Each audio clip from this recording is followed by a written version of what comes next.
With phase one of the three-stage Hamas-Israel Ceasefire-Hostage release agreement now concluded, many people are asking what happens next and what will be for the 59 hostages still held captive by Hamas, with just 22 to 24 captives still thought to be alive.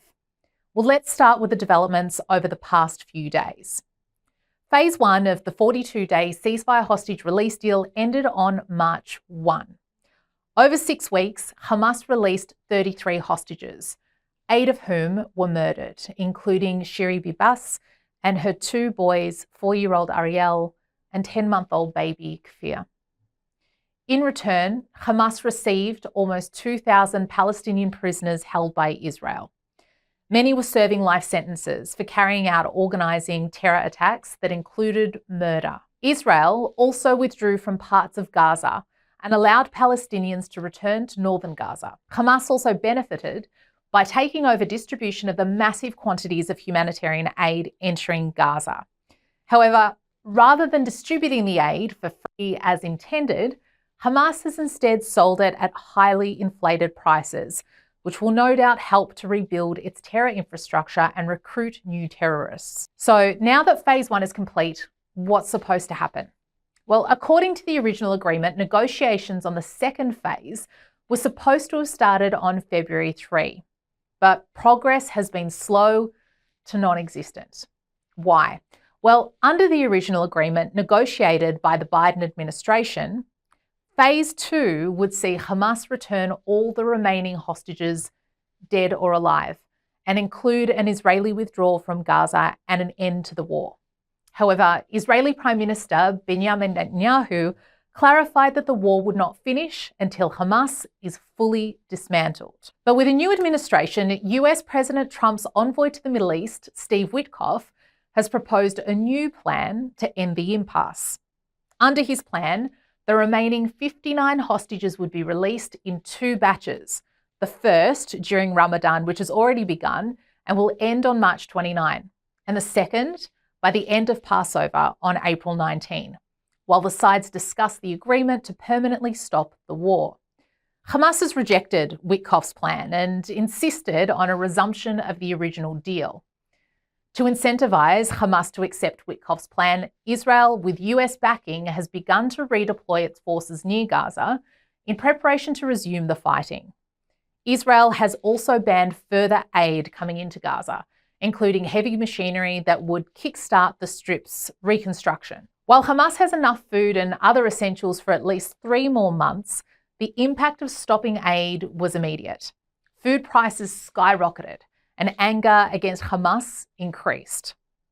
Now, let's pause for a moment and look at Hamas's current situation. Hamas's strongest bargaining chip to ensure it retains its grip on power and its weapons are the hostages. It's obvious that Israel's goals and Hamas's goals are mutually exclusive. These fundamental realities are causing headaches for the Arab states that are trying to formulate a plan for how to best reconstruct Gaza. Yesterday, Arab leaders at a summit in Cairo adopted an ambitious long-term US $53 billion Egyptian plan for the post-war reconstruction of Gaza. However, this proposal is vague on what Hamas's role will be in Gaza's governance. Israel has rejected the Egyptian plan. That was the state of affairs until just a few hours ago, when it was revealed in the media what the Trump administration has been doing behind the scenes to progress talks. This includes the astounding revelation that US hostage envoy Adam Boehler had direct discussions with Hamas leaders in Qatar. This is unprecedented. Since Hamas was designated by Washington as a terror group in 1997, it's illegal for US officials to meet Hamas representatives. Israel was reportedly notified that this was happening, but it would appear the White House dismissed Jerusalem's strong objections. Rest assured, the US is not suddenly trying to bring Hamas in from the cold. No doubt, many people would have seen footage of President Trump in the Oval Office, meeting 8 Israeli hostages who were released earlier.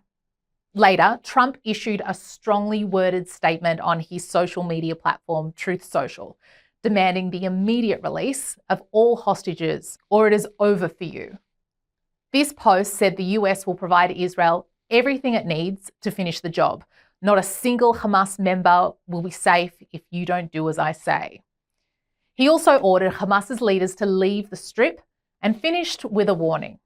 Release the hostages now, or there will be hell to pay later. We're now in an escalating standoff, a game of chicken to see who blinks first. There are now reports that Hamas has accepted the Egyptian plan because the question of Hamas's involvement in Gaza is ambiguous.